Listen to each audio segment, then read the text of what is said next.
Hey guys, welcome again to this channel. It's been a minute. Oh my goodness, I'm excited. Welcome again to this channel. Welcome. Now, the reason why I do this is because I'm passionate about my immediate, intermediate, as well as my external environment, and I believe that taking care of our environment will impact us psychologically, spiritually, as well as physically. And this is why I think that you should be concerned about your environment as well.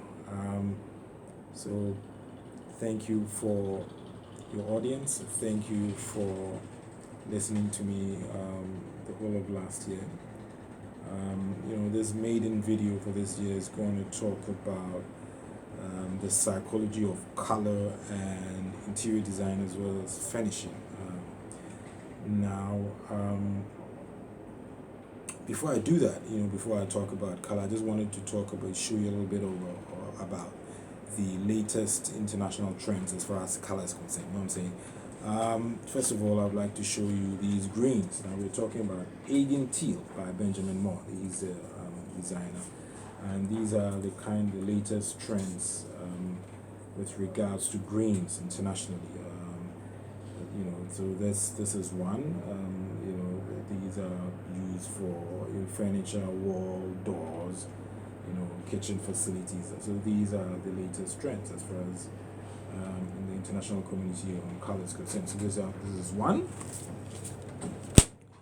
And then we can talk about earth tone color. These are called the warm neutrals. Also by Sherwin Williams. As you can see, the different shades is also trending internationally. These are the colors to go. So I showed you the green, I showed you this. Okay, and then these are the grays. These are also trending. Different shades of grays. These are more like neutral colors, as you can see. So these are the grays. For lounges, urban lounges, background, creating calm. These are the colors to go. And then finally, we want to look at the urban bronze. This is what is referred to as the urban bronze, as you can see here. And these are, these colors are what's trending right now. Okay. Now, as I said, today's video is about color psychological. Sorry about that. Color psychology. You know what I'm saying? Interior design and finishing. Before I do that, I want to talk about the Ghanaian interpretation of color. Violet, as in Ghana, is interpreted to mean growth, vitality, prosperity, fertility. Red, we're talking about anger, solidarity in death, blood of our forefathers. We talk of black, melancholy, the devil, you know what I'm saying, death. Blue, love, womanly tendencies. Then we talk about green is interpreted to mean fertility and it has some element of royalty. Then, of course, so these are a summary of interpretation of color as far as the Ghanaian perspective is concerned. Now you want to look at the other interpretations. Red, in other interpretations, we're talking about passion, we're talking about energy, sensuality. Okay, we're talking violet means passion, intensity. Blue, peace, gentleness. Green, you're talking about growth, nature. Purple, also connotes calm and presence.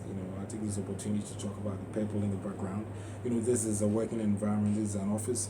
So because of the high octane stress, you want to use colors that would supposedly calm the occupants down, so that works on their psyche. And I think a lot of people don't realize that architects and interior designers use colors to create a mood, and that mood is impacts on our psyche either positively or negatively. And you don't want to go and paint your bedroom certain dark colors which would not stimulate that emotional arousal that you otherwise need in your bedroom. You want to use colors like blue, calming light blues, lighter colors that would help you relax, in your bedroom.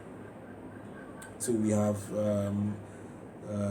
definitely, colors impact your behavior.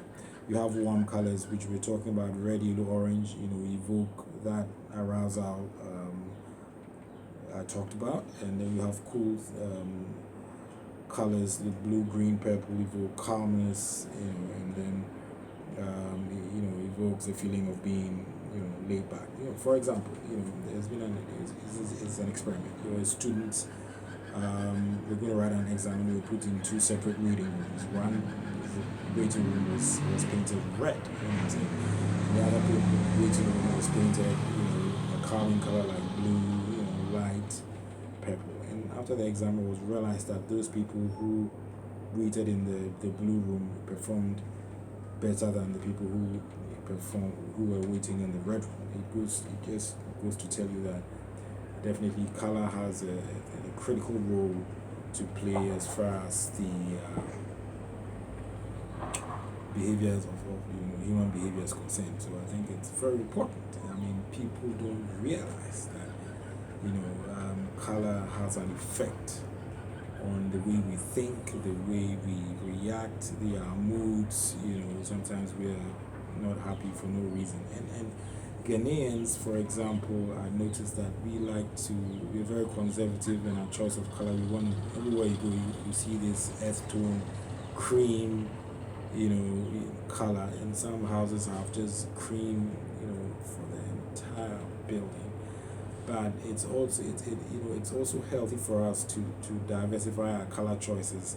And I think that sometimes it creates a psychological feeling of relief, and sometimes it creates a psychological feeling of calm. It impacts on our mood in the bedroom and all of that. So color is really, really very important. Now, with regards to finishing, applying color, it has to do a lot with humidity. It's not all you don't want to paint your walls on a bright red, hot, sunny day because of the humidity involved. Sometimes, depending on the building, if the building has been in existence for quite a while, you might want to moisten the walls. Put water on the walls before you apply the paint. Otherwise, what happens is that the paint absorbs all the moisture content from the wall absorbs all the moisture content from the wall, and it gives it a different effect than a different finish. The finishing is less than complimentary. And I think it's quite imperative that we think about these things and listen to the interior designer or the architect. So today's video is basically to talk about psychology of color, and that that it's quite important as far as our interiors are concerned. And thank you folks for watching. Hopefully we'll bring you more content. I would like to say a big thank you to my current subscribers, and for those of you who have not subscribed to this channel yet, I urge you to subscribe to this channel. Now this year is going to be a lot of content, so please subscribe, and we keep the information flowing. Thank you folks. Talk to you again.